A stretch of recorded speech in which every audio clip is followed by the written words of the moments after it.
Today on Techie Tales, we're breaking down how the dual-clutch transmission actually works, why it shifts so quickly, and why some drivers think it's problematic.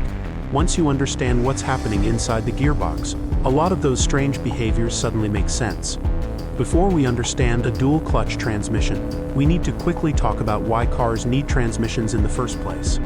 Car engines are surprisingly picky about how they operate. They produce power best within a certain speed range called the RPM range. If the engine spins too slowly, it struggles to produce enough power. If it spins too fast, it can overheat or get damaged. So the transmission acts as the bridge between the engine and the wheels. It changes gear ratios so the engine can stay in its ideal operating range while the car speeds up or slows down. For many years, drivers had two main choices: a manual transmission where the driver controls when gears change, or an automatic transmission where the car handles the shifting on its own. Both systems work well, but both come with compromises. In a manual car, shifting gears requires 3 steps. First, the driver presses the clutch pedal. This disconnects the engine from the transmission. Then they move the gear lever into the next gear, and finally they release the clutch so power flows back to the wheels. It works, but there's always a brief moment where the engine is no longer sending power to the wheels. That's why manual cars sometimes feel like they pause slightly between gear changes. Automatic transmissions solve that problem differently. Instead of a clutch pedal, they use something called a torque converter.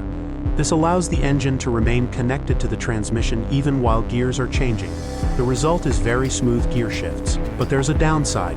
Traditional automatics can lose some efficiency because power moves through a fluid coupling.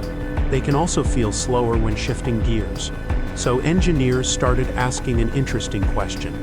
What if we could combine the efficiency of a manual transmission with the convenience of an automatic?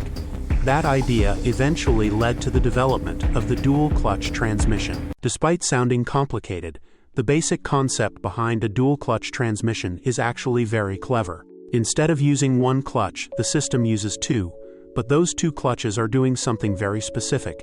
Inside the transmission, the gears are divided into 2 groups. One clutch controls the odd-numbered gears: 1st gear, 3rd gear, 5th gear, sometimes even 7th gear. The other clutch controls the even-numbered gears: 2nd gear, 4th gear, 6th gear. Now imagine you're accelerating in 1st gear.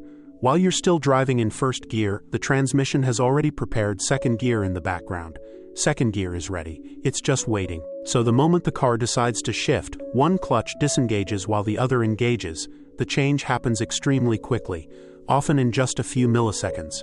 Because the next gear was already prepared, the engine continues delivering power with almost no interruption. That's why DCT cars can feel incredible.